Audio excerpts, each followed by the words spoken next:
ပွဲပြီး5မိနစ်ပဲလို့လေပွဲသိဖို့5မိနစ်လို့လေဟဲ့ဒါဆိုရင်နှစ်ပါးသိမ့်ဖို့5မိနစ်ပဲလို့တော့တယ်ကဲသိမ့်စရာရှိတာသိမ့်လိုက်တော့လေသိမ့်တော့လေတကယ်ပဲ5မိနစ်ပဲလို့တော့လားဗျ5မိနစ်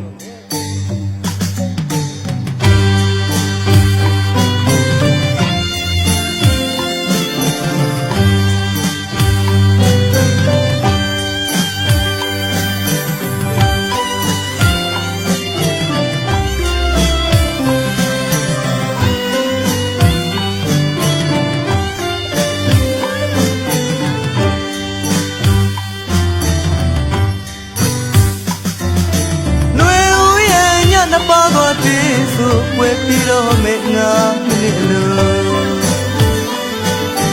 သူရဲ့ကျွန်တော်ရဲ့ခွဲရတော့မေရင်နဲ့သိလို့လို့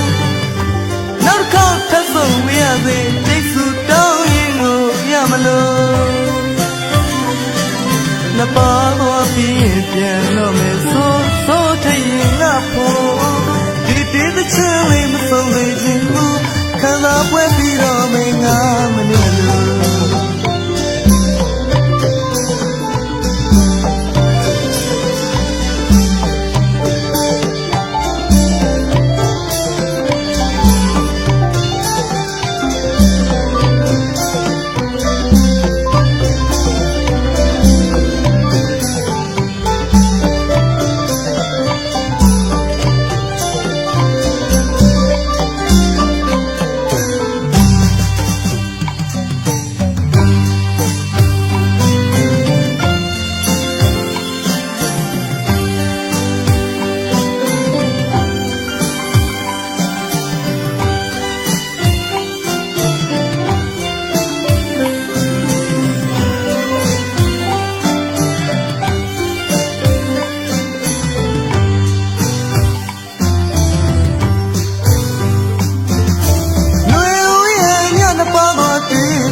ဝဲပြီးတော့မင်းငါနေလို့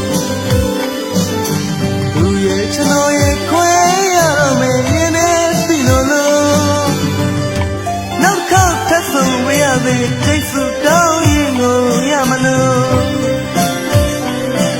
နှစ်ပါးတော့ပြီးပြန်တော့မင်းဆိုထရင်ငါ